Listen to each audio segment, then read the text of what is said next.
أعوذ بالله من الشيطان الرجيم بسم الله الرحمن الرحيم الحمد لله والصلاة والسلام على رسول الله وعلى آله وصحبه ومن والاه أما بعد hürmetlik savaqdaşlar bugün dersimiz Musliminki taqdimuhu degan babida ketyapmiz.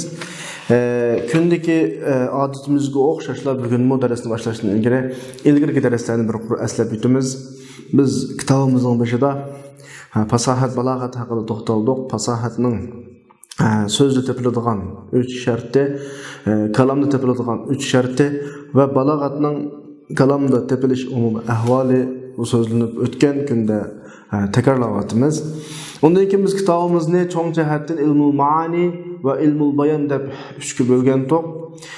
Buning ichida ilmul maanini 8 turga bo'lib, birinchisi al-isnad al-khabari haqida to'xtalib, ikkinchi mazmun ahvol al-musnad ilay haqida kelgan. Shu mazmunga kelayotgan musliminning ahvolatidan musliminni so'zlash jumlada tashlanish qatorliq ahvoli tugagan, musliminni ma'rifat qilish, nakir qilish ahvolini bayon qilib o'tgan. Endi bugungi darsimizda musliminning taqdimi haqida to'xtalamiz.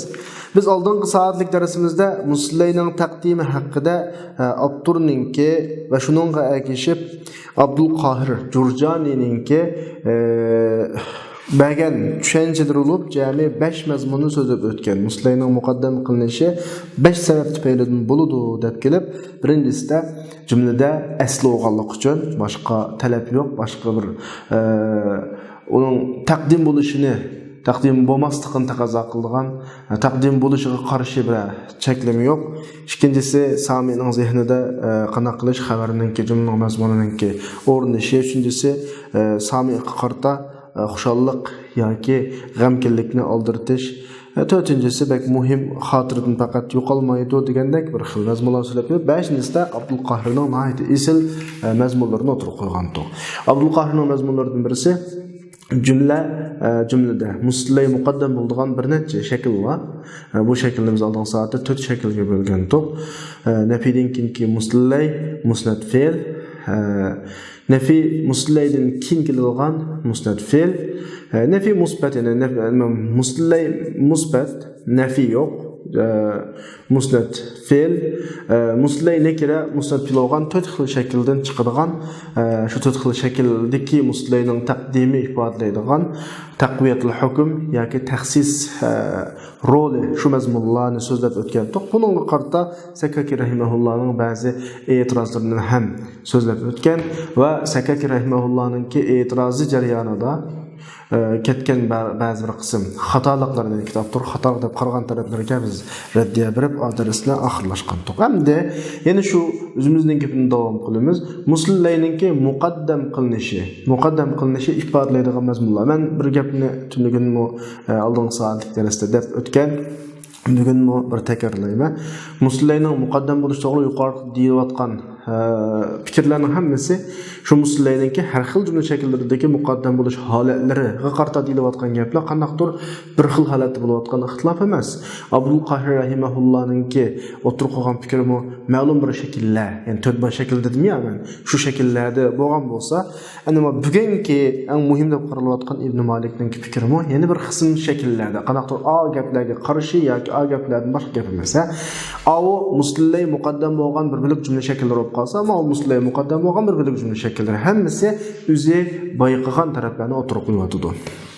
6-chi mazmun va mimma yura taqdimuhu kal-lazim wal-wajib degani muslimlar muqaddam qilinishi kerak, zarurdek tuyuladigan degani ifodalamoqchi bo'lgan maqsadlarda cho'qib muslimlar muqaddam qilinishi kerak degan o'rinlardan birisi mislan g'ayr labzi deb buni Abdur bir musliminning muqaddam qilinishiningki jumladagi ifodalaydigan ma'no ifodalarning turlaridagi bir tur hisobda o'tirib qo'ydi.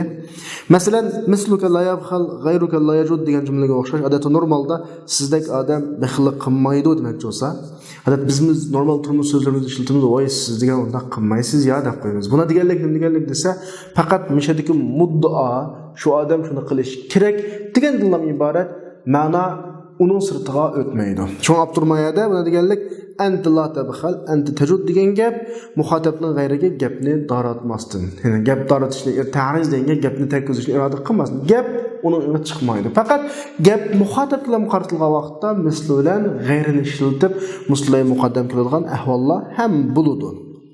Aslında bu şey çünkü maqul taqdimning muslayning muqaddam keltirishning o'rinda misli va g'ayrininki maqsadni shu ikkisidan bo'lgan maqsadni ifodalashga a'van ya'ni bakroq qulay bakroq yordam qiladigan bakroq mas'ullik uchun shu ma'rumlarda muslay muqaddam kelishi kerak. Keskin kerak bo'lmasa-mu ashta kamisa haliqadek ma'ni chiqmaydigandek bir xil ahvol bor demakchi. Masalan biz birovga siz degan bunda o'rinlarda hargiz bixillik qilmaysiz demoqchi bo'lsak, mush gapni ifodalash uchun misluka la yabkhal. Shunami?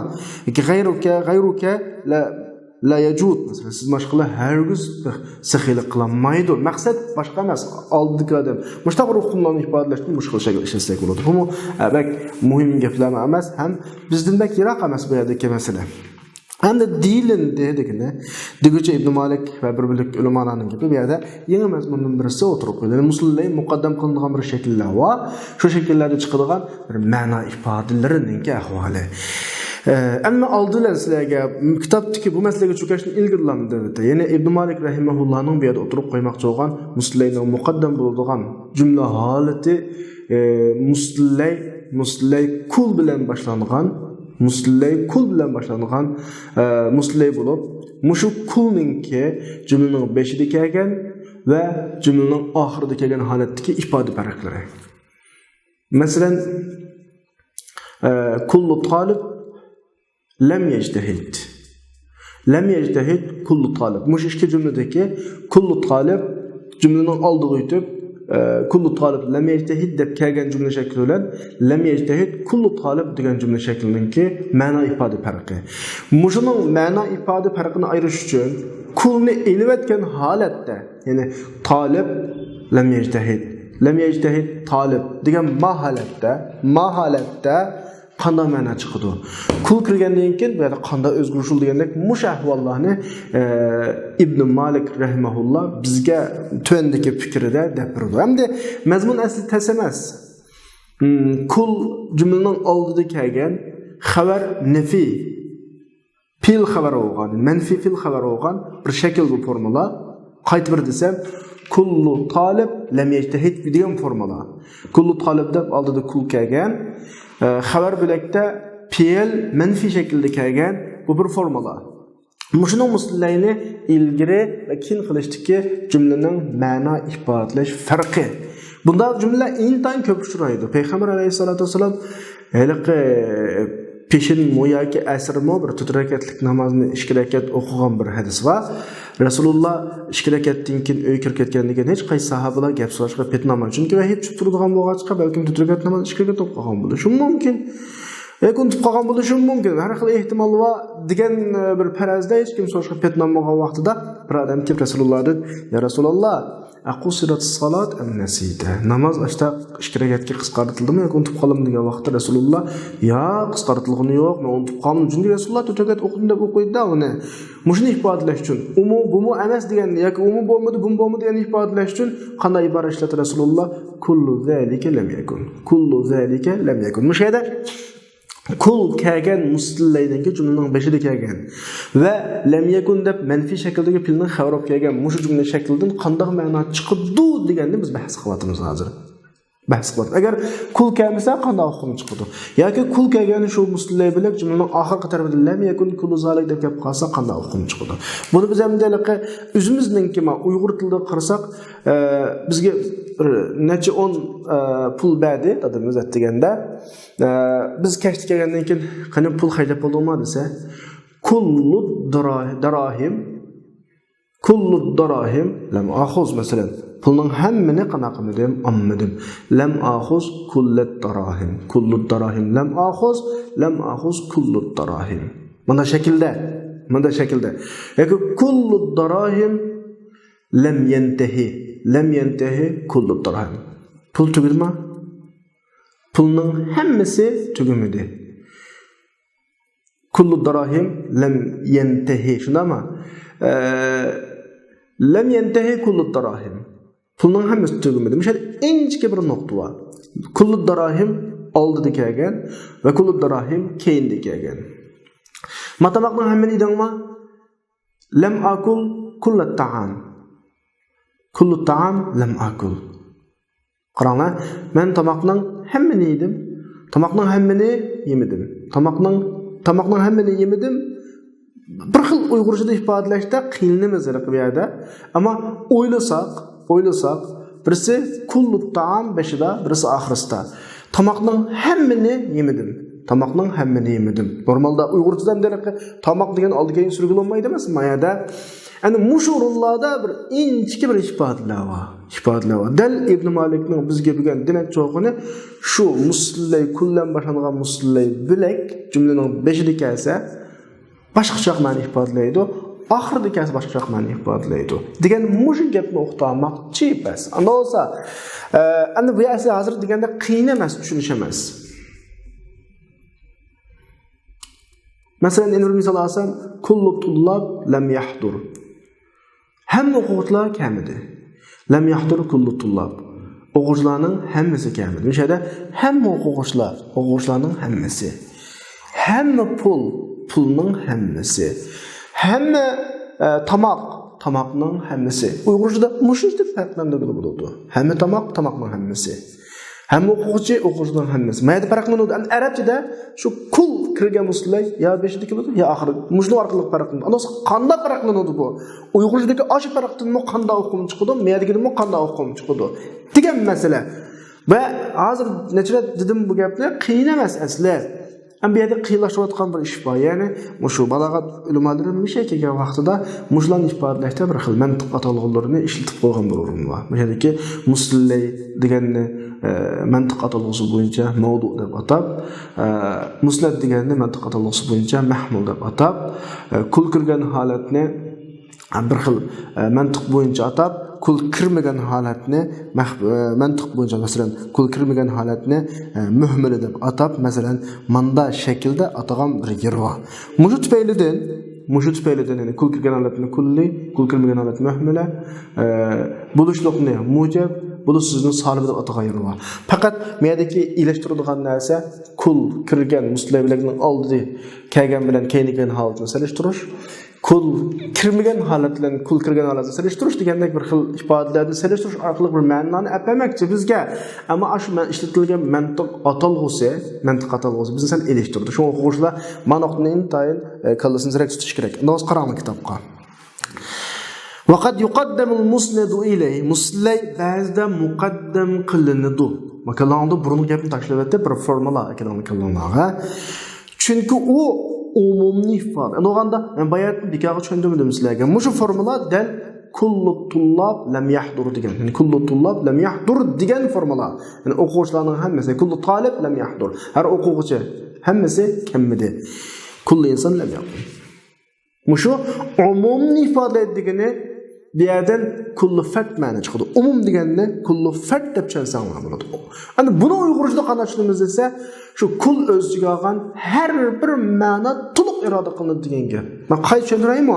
Kullu insondan u bu a b c hammasi bor. Kullu talib desa, butun o'quvchi birsimi qolmaydi degan ma'no chiqadi. Mana buni biz hozir mayda umum deb atagan narsa shu kullu fard degan ma'nomi so'zmi mushunga qartildi. Ama bixilaf ma law ukhira. Kim keltirilgan holatning dal aksiga kim keltirilsa bundan ma'no chiqmaydi. Ki lam yaqum kullu inson esa kishilarning hammasi o'rinda turadi. Qaranglar, Uyg'urcha atalg'udagi ifodaga hamma odam o'rinda turadi. Birsimi qolma degan gap yana. Birsimi o'rinda turadi degan gap. Odamning hammasi o'rinda turadi. Balki ba'zi o'rinda turadi. Uyg'ur tilida azroqlama shada bir zilliq ifodasi bor. Hammadan o'rindan turmadi. Hammadan turibdimi desa, hammadan turmabdi. Shunami? Odamlarning hammasi o'rindan turmabdi. Shunami? Bu yerda inchki birisidan har bir ma'noni o'z ichiga oladigan, birisidan har bir emas, umumiy ifodalab, lekin ichidan ba'zi bir shaxslarni, fardlarni, juz'iylarni chiqarib oladigan bir xil o'qim bor. Diqqat qiling, kulli inson lam yaqum. Hammadan o'rindan turmadi.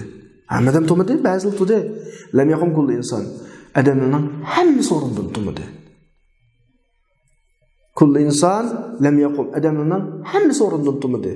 Birisimi, ikkisimi uchun hech qaysi o'rnidan turmadi. Lam yaqum kullu inson. Hammadan o'rnidan turmadi, ba'zi turdi. Hammadan o'rnidan turmadi. Tomoqning hammasini yemadim, bir tal yemadim degan. Hamma tomoqni yemadim. Hamma yemadim, ba'zi yedim. Bunday shaklda ifodalasanglar. Yoki avmao yoki mao. Ashada biz Uyg'ur tilida tomoqning hammasini yedim bilan hamma tomoqni yedim. Ikkisining qaysi kullu fard, ya'ni hammani birini yedim. Nima? Birini yedim degan ma'no ifodalasa, kul burun kelgan holatning tarjimasi bo'ladi. Agar hammasini yedim, ba'zini yedim degan ifodalasa, kul kendi kelgan ifodasi bo'ladi. Masalan, pulni hammasi tugudimi desa, kullul fulus lam yantahi. Lam yantahi kullul fulus. Agar bizning og'zimizdan chiqayotgan jumla, pulning hammasi tugumadi degan bo'lsa, kul kin kelgan jumlaning tarjimasi bo'ladi. Ya'ni ba'zi tugudi, ba'zi tugumni ozroq hajildim degan gap. Pulning hammasi tugumadi, birsimi tugumadi degan gap ma'no ifodalab qolsa, hamma pul tugumadi deb sap-saq bor degan bo'lsa, kullul fulus deb kul kelgan muslay muqaddam bo'lganning misoli. Unda o'g'anda bir bir gap xulosalab olaylik. Kul kirgan muslay muqaddam kelsa, ma'no kullu fard ma'no chiqadi. Ammo kul kelgan muslay muaxxar bo'lsa, jami'ul afrod ma'no chiqadi. Tarjimada, ya'ni tushunishda kul muqaddam kelgan holatda birsimi qolmasdan hukmning tahtiga daxil bo'ldi. Ammo jami'ul afrod bo'lgan vaqtda umumisi qartiladi, ichidan ba'zi bir afrodlar, ba'zi bir juz'iyatlar, ba'zi bir hukmlar ayrililishi mumkin. Chunki u keyingisi, lam yaqum kullu inson degani hukmni afrodning umumisidan, mazmunni umumisidan nafiy qilishni ifodalaydi kullu fard. Lam yaqum kullu insonda hammadan turmadi, ba'zi turibdi, ba'zi qo'rqmabdi degan ma'noda. Kullu inson lam yaqumda hammasi o'rnidan turmabdi, birisi o'rnidan turmabdi, ikkisi uchun hech kim degan ma'no chiqadi. Nima uchun mushu gap asli hozir darsdagi bir g'izmi-g'izli ifodalamoqchi bo'lgan gap mushukka qurgan. Tugida mishadi dars asli. Faqat bu yerda so'ralgan savol bor. Nima ishqa? Bir kul kirgan muslay muqaddam bo'lsa, kullu fard ma'no chiqadi. Har bir degan ma'no chiqadi. Kul kimni kelgan jumla bo'lib qolsa, hamma degan ma'no chiqadi. Ammo shayga diqqat qilinglar. Men tarjimani hozir eng oxirida muayyanlashtirdim sizlarga nisbatan. Kullu fard ma'no chiqqayadi. Har birda tarjima qilasizlar. Kullu inson lam yaqumda har kishi o'rnidan turibdi. Ya'ni har bir odam o'rnidan turibdi o'sha shaklda. Menda hukm bilan. Ammo lam yaqum kullu insonni hammadan o'rnidan turibdi bas. Bunda shakl tarjima qildi. Chunki birisi kullu fard, birisi jumlatul afrod. Endi mushu nima uchun mushta farqi? Nereden chiqadi u ma'no? Desa, mushning javoban ashunda ma'no chiqarishimiz, kul ilgari kelgan yerdan kullu fard ma'no chiqarishimiz, kul kin kelgan jumla shaklidan jumlatul afrod ma'no chiqarishimiz, ta'kidni ta'sisqa tarjih qilish lozim kelmasin degani. Jumla o'zgarsa arab tilida bir yangi ma'no chiqish kerak. Jumla bir o'zgarish bo'lsa bir jumlada, u jumladan yangi ma'no chiqish kerak. Ma jumlaga ikkili jumla keldi. Kul kirishdan ilgari holatda kullu inson lam yaqum te asli kul kirmagan vaqtida. Lam yaqum kullu inson, lam yaqum inson te kul kirmagan vaqtida. Endi kul kirib bo'lgandan keyin kullu inson lam yaqum kullu inson bo'ldi. Demak, kul kirishdan ilgari bir formula bor. Kul kirishdan ilgari bir formula bor. Kul kirishdan ilgari formulada bir ma'no chiqarliq buningdan. Qanday ma'no chiqarliq? Kullu inson lam yaqumning aslisi inson lam yaqum va kul yo'q holat. Inson lam yaqumdan insonlar o'rnidan turmadi. Ya'ni kishilar hammasi o'rnidan turmadi degan bo'ladi. Ba'zi o'rnidan turdi deb jumlatul afrod ma'no chiqqan. Lam yaqum insondan har bir talmada o'rnidan turmadi degan bo'ladi. Kullu fard ma'no chiqqan. Ya'ni kul kirishdan ilgari hozir chiqqan ma'noning dal ta'tir so'g'an muqaddam holatdan jumlatul afrod, muaxxar holatdan kullu fard ma'no chiqqan. Endi biz kul kirgizib bo'lgandan keyin mushta farqlandirmay, kullu inson lam yaqumdan jumlatul afrod ma'no chiqarsak, xuddi kul kirishdan ilgarigideklar. Lam yaqum kullu insondan xuddi lam yaqum inson dikidek ma'noni olsak, burun chiqqan ma'no qayta chiqish to'g'ri keladi. Holbuki jumlada o'zgarish paydo bo'lsa, yangi ma'no elinish kerak. Yangi ma'no elish uchun ilgirki jumlatul afrod ma'no chiqqan jumla shakliga kul kirgandan keyin yangi ma'no olgan kullu fard ma'no oldik. ilgirki lam yaqum inson degan jumlatul kulli fard ma'ni chiqqan uslubga jumla shakliga kul kirgandan keyin jumlatul afrod ma'ni oldik. Chunki burungi koni ma'no chiqmay, yangi ma'ni chiqsin. Agar unda qilmasak, shu yangi ma'no tug'uchida yangi ma'no bor bo'lsa-mu, koni ma'noni asos qilgan bo'lib qolamiz deganlik uchun deydi o'tirmaydi. Ya'ni ashunda deyishimiz ta'kid koni ma'noni aslida chiqayotgan, kul kirishdan ilgari chiqayotgan ma'noni ta'sisqa kul kirib bo'lgandan keyin yangi ma'no tug'sa bu yerda yangi ma'noga avlo bilgan bo'lib qolamizki, koni ma'noni ishlatgan bo'lib qolamiz. Cho'qim jumlada o'zgarish bo'lgandan keyin yangi ma'no bo'lishi kerak. Cho'qim yangi ma'no chiqish kerak bu yerda. Koni ma'no andatdi, yangi ma'no chiqish kerak bu yerda. Chunki biz endi men bu yerda tushuntirib o'tdim hozir endi kul kirishdan ilgari qanday ma'no chiqdi. Kul kirgandan keyin qanday ma'no olsa yangi ma'no oladi, qanday ma'no koni ma'no. Qaysi bir takrorlasam, kulli inson lam yaqumninki ilgari kul kirishdan ilgari inson lam yaqumda jumlatul afrod ma'ni chiqdi, kul kirgandan keyin kulli part ma'ni chiqadi. Lam yaqum kulli insondan kul kirishdan ilgari kulli part ma'ni chiqdi, kul kirgandan keyin jumlatul afrod ma'ni chiqadi. Chunki koni ma'noni chiqarimiz yo'q bizning. Yangi ma'no chiqarimiz bor. Chunki jumlada o'zgarish bo'ldi. Mush gapni deyotdi. Chunki bizning inson lam yaqum degan so'zimiz kul kirishdan ilgari holat. Mujibidur. Asla kitobdagi o'tirdagi izohlarga qaramay, shu sho'xrani yozib qo'yilgan asos masalalarga qaranglar. Bu degan mujibidur degani bulishliq jumla. Ya'ni nafi xabar bilakda kelgan, musnad bilakda, muslay bilakda nima yo'q, nafi yo'q, mujiba bulishliq. Va muhmaliki buningda kul yo'q, kul yo'q. Ma'dulatul mahmulki nafi mahmul tarafga o'tgan, ya'ni xabar tarafga o'tgan. Inson lam yaqum degan bu formula bu gap nima demakchimdi? Chunki bizning mujiba, muhmila, ma'dulatul mahmul bo'lgan bu formula bir qiz gap qilib bo'lgan gap kul kirishdan ilgari holat demakchi. Kul insonlar yaqumning kul yo'q holati.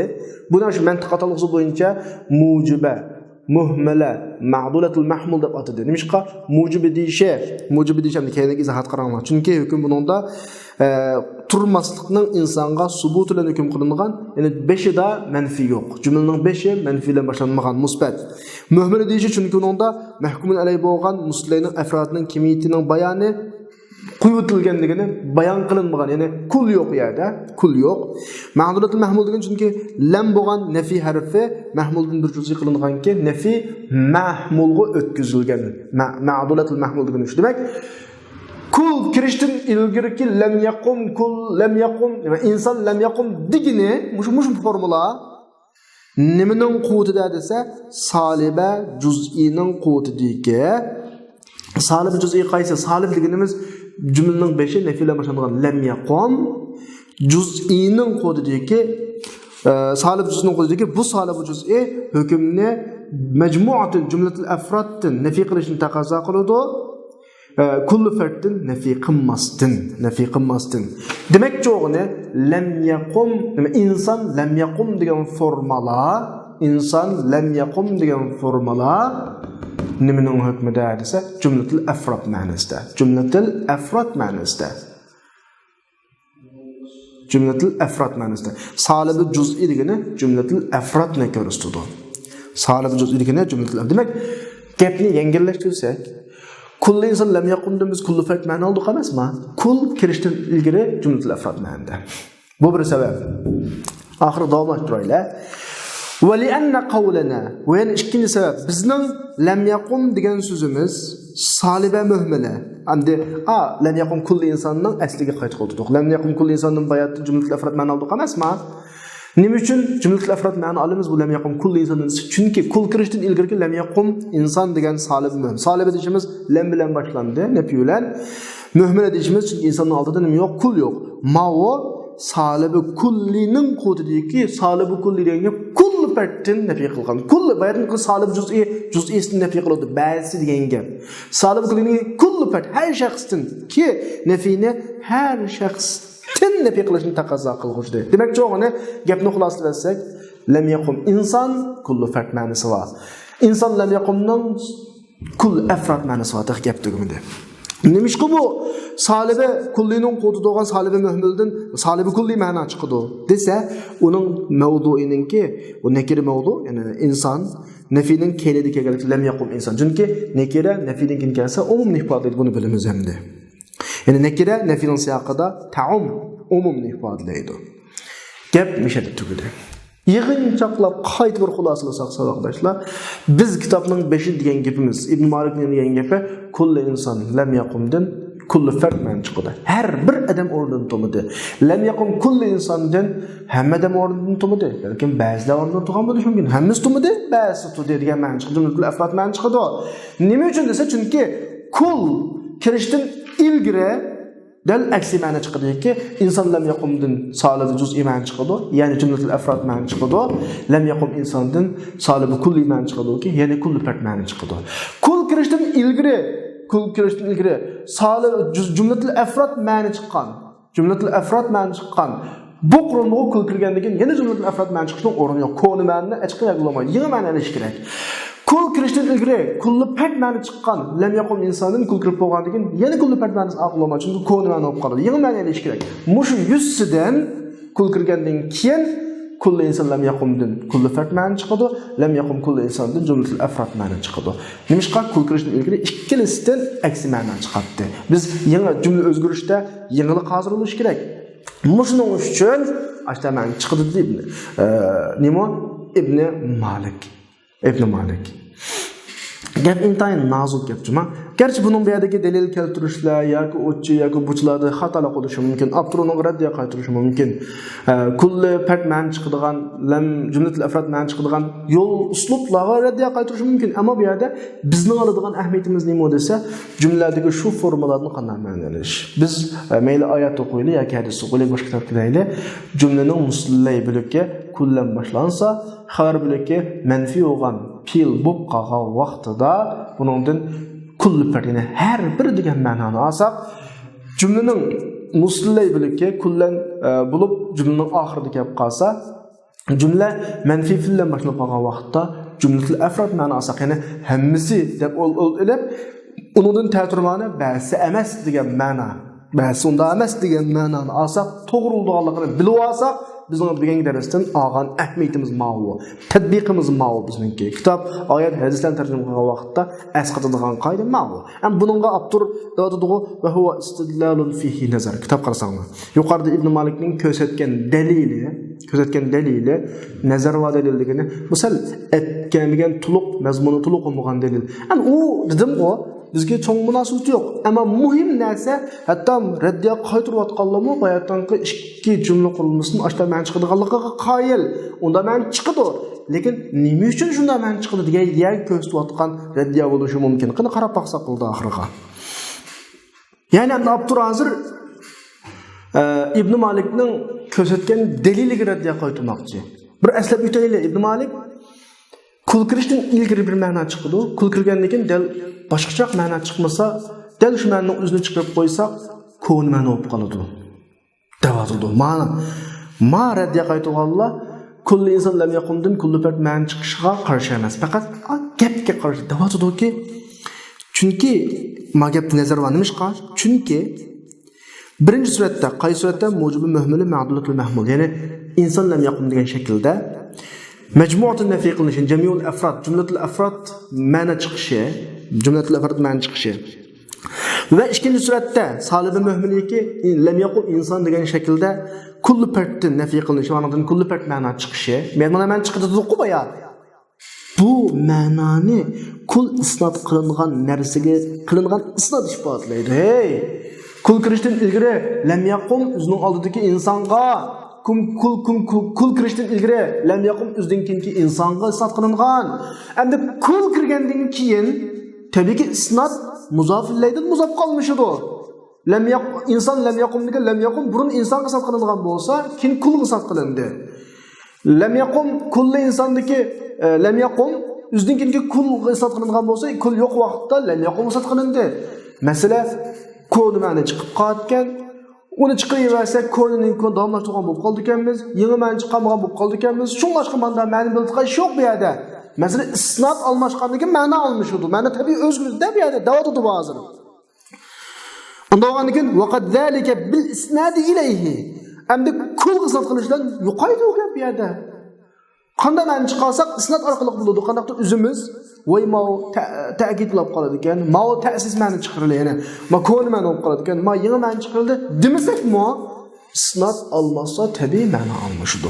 Fayakun ta'sisan la ta'kidan. Ta'sis bo'laveradi har qachon qanday shaklda ma'ni chiqsa, ta'kid olmaydi u. Bu bir raddiya. Ikkinchi raddiya. Vali anna deb kelsa ikkinchi raddiya. Ikkinchi surat. Qaysi ikkinchi surat? Lam yaqul inson degan solida muhmil bo'lgan surat. Nafini kullu fartin nafini ifodalasa, biz kullu fart ma'ni chiqib turdik emasmi? Hech kim o'rnidan turmadi. Ham jumlatul afrod ma'ni ifodalagan bo'ldi. Har adam o'rnidan turgan bo'lsa, hammasi o'rnidan turgan bo'ladi. Har adam o'rnidan turmadi degan gap 100 dan bo'lsa, 100 ning hammasi o'rnidan turmadi degan gap. Kullu fartning ichidan jumlatul afrod ma'ni chiqdi-ku yana.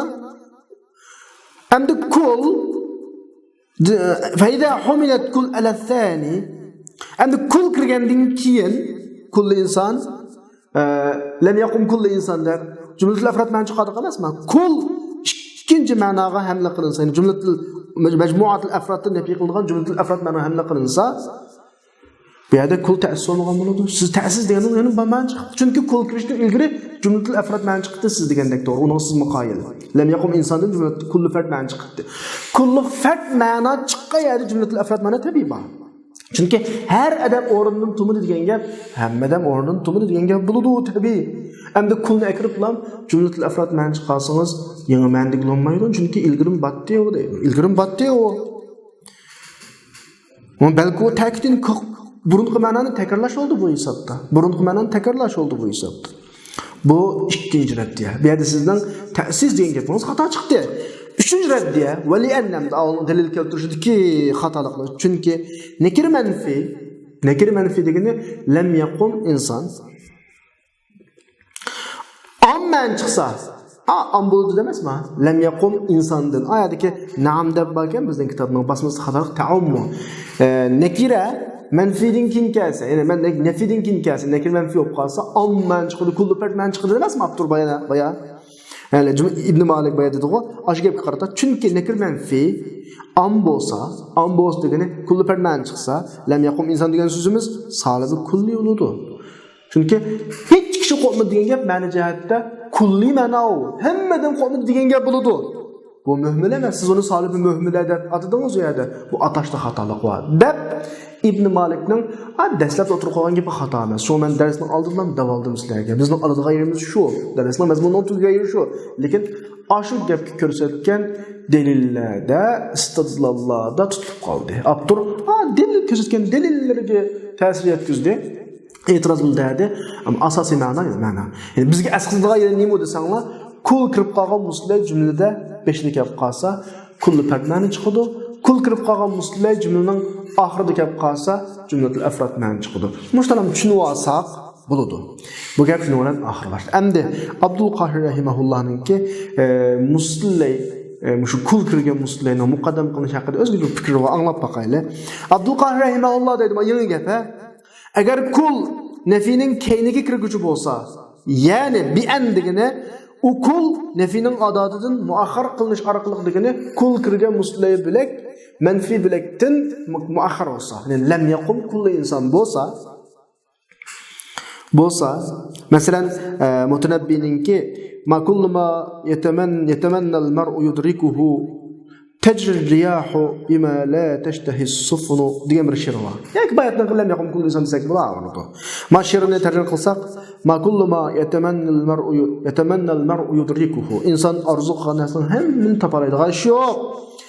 Shamol kima orzu qilmaydigan tarafga chiqib qoladigan ishlar va ba'zi deb she'r keltirdi. Bu yerda ma kullu ma yatamanna al-mar'u yudrikuhu deb kullu ma yatamanna al-mar'u degani kullu ma'dan kim keldi yani. Kul ma'dan kim kelgan bo'lsa, lam yaqum kullu inson bilan o'xshash gap yana. Lam yaqum kullu inson degan mana shaklda kelsa. Yoki manfi filning ma'mul bo'lib kelsa degani ash filning ya fa'ili ya maf'ulun bihi bo'lib kelsa. Masalan, ma ja'al qawmu kulluhum degan ma'mul bo'lib kelsa. Yoki ma ja'a kullul qawm deb kelsa. Lam akhuz kullad darahim deb lam akhuz maf'ulun bihi bo'lib kelsa. Kullad darahim lam akhuz deb lam akhuz bejli kelsimi manfi filninki ma'mul bo'lib kelgan bo'lsa, mushu holatlarda Abdul Qahir gapining hammani xulosalab birisi lam yaqum kulli inson degan holat. İkincisi kul kirgen bilek aldı kelsin, keyindi kelsin menfinin, nefininki mahmul olsa, ya fail olsa, ya maf'ulun bih olsa, yani ayet bayatındaki ilgili kelsa, kelgezgin gapni tashlab etma o. Muşu halatlerde teveccehen nefyu ile şumul. Nefi şumul yüzlünüdü degenlik, yani umum nefi kılınıdı. Kullu pert mani çıkıdı. Kullu pert mani çıkıdı. Kullu pert depti mi? Cümletil afrat mani çıkıdı. Nefi umum yüzlünkenki cümlesini nefi kılıdı. Hemmisi emez diye mani çıkıdı, her birisi emez. Yani her biri diyen emez. Hemmisi diyen mani çıkıdı. Her biri diyen mani çıkmaydı. Hemmisi diyen mani çıkıdı, her biri diyen mani çıkmaydı. Ve pilinin yakı süpetinin bazı ispalanıp bazı nefi yoğalıqını ifadelaydı. Mesela ma hadra kullul qavm dese kişilerinin hemmisi gelmedi dese bazı geldiğen buludu. Yaki pil yakı süpetinin şu bazıge münasebetlik yoğalıqını çıkardı. Demek hem gapni qaytib uxlas olsak Abdülqahir'nin göz qarışı manda. Yine İbn Malik'den asıza oxşaş. Lem yaqum kullu insan bolsa cümletil afrat çıktı. Yaki muşu kul kirgen bilek cümlenin beşili kelgen bilen, ayıgıdı kelsim o, beşili kelsim o, nefinin ma'mulu olup kalsa cümletil afrat mani çıkıdı. Muş gap şu. Yıkılı hulasılısak. Hemme digen mani çıkıdı, her bir digen mani çıkmaydı. Dikkat. Ve in lem tekun kul dahileten fi hiyyezin nefi. Yani eğer kul nefinin keynigi kirmegen bolsa, kirgüç bulmasa, yani nefi adatıga lebzen muqaddam kılınış arqılık. Mesela kullu insan lem yakumunda kelse, ya ki menfi filmin ma'mulu bolmasa degene onun faile yoki maf'ulun bihi bo'lmagan ahvolda. Yani şu İbn Malik bilan gap o'xshash chiqib qoldi. U vaqtda dalolat nefini umumlashtirishda am bo'ludiki, nefi har bir pakka umumlashtirganga kullu pak ma'no chiqadi u vaqtda. Bu vaqtda tarjimani har birda tarjima qildik. Bayatdan hammada tarjima qildik. Endi har birda tarjima qilinmayadi. Xuddi payg'ambar alayhissalom Rasululloh zulliyadayn aqusidat salat an-nasid degan vaqtida kullu zalika lam yakun dedi Rasululloh. Buna deganligi Rasulullohning sen degan ishning hech qaysi bo'lmadi bu yerda. Namoz qisqartirilgani yo'q, 4 rakat. Men unutib qolmadim. Chunki Rasululloh o'zi unutib qoldi deb o'ylaydi shu vaqtida.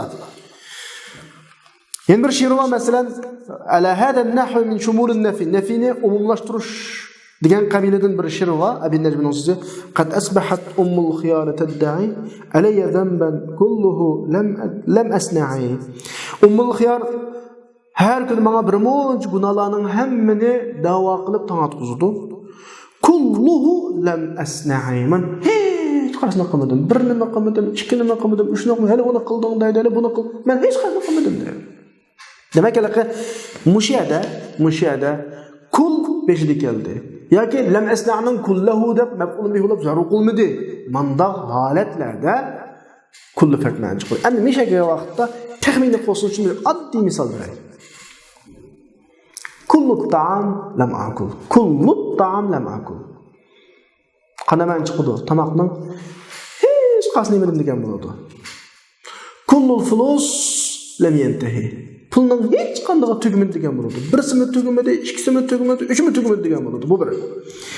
Agar lam akul kullat ta'am deb kelib qolsa, yoki beshida kelgan taqdirda bu kullat ta'am lam akul deb kelib qolsa, hammani yemedim men degan bo'ladi. Ya'ni ba'sini yeb qoldim. Lam yantahi kullu fulus esa pulning hammasi tugmadi, hozir xajladim degan bo'ladi. Birisi jumlatul afrod, nefi umum bo'ladi, juz'iyatlardan ancha-muncha ichidan chiqib olish ehtimoli bor. Kullu pert bo'lgan vaqtida shu musulmonlarning afrodidan hech qanday bir narsa yuqorqi nefi mazmundan chiqib olmaydi-ki, har birisi jumlaning mazmuniga qanaqa aloqador munosabatli bo'lgan bo'ladi. Ahvol mushu savoqdoshlar.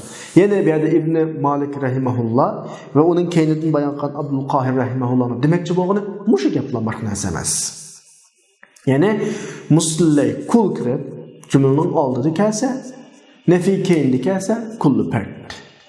Kul kirgan bilak jumlaning keyinda kelib qolsa, yoki oldida kelgan taqdirdami shu nefining ma'mul bo'lib qolsa jumlatul afrod. Kullu pert nima, jumlatul afrod nima? Men sizlarga bayatning yoqi tushundirdim deb o'ylayman. Xo'sh, nima bilan muslimlarning taqdimiga munosabatlik masalalar oxirlashdi. Endi 12-inchisi muslimlarning munosabatlik masalalarning 12-inchisi muslimlarning ta'xiri, muslimlarni jumlada keyingi o'ringa o'tkazish. Bu haqida so'zlaymiz. Abdur davotida muslay muakhar qilinadi. Maqom, shu maqom kalamning siyog'i munosabati hozir biz demakchi bo'lgan o'rin yoki demakchi bo'lgan holat, ifodademoqchi bo'lgan muddao musnatning muqaddam bo'lishini taqozo qilsa degan gap bilan bizning ishimiz tugadi. Ya'ni inshaalloh muslayning ta'xir qilinishining mazmuni musnatning babiga bo'lgan vaqtda musnatni muqaddam qilishni so'zlaymiz.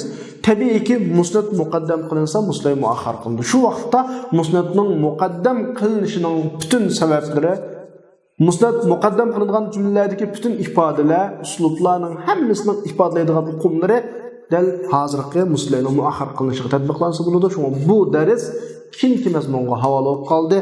Shuning bilan bizning muslay haqida, taqdim va ta'xirisi haqida deyilgan mazmunlar oxirlashdi.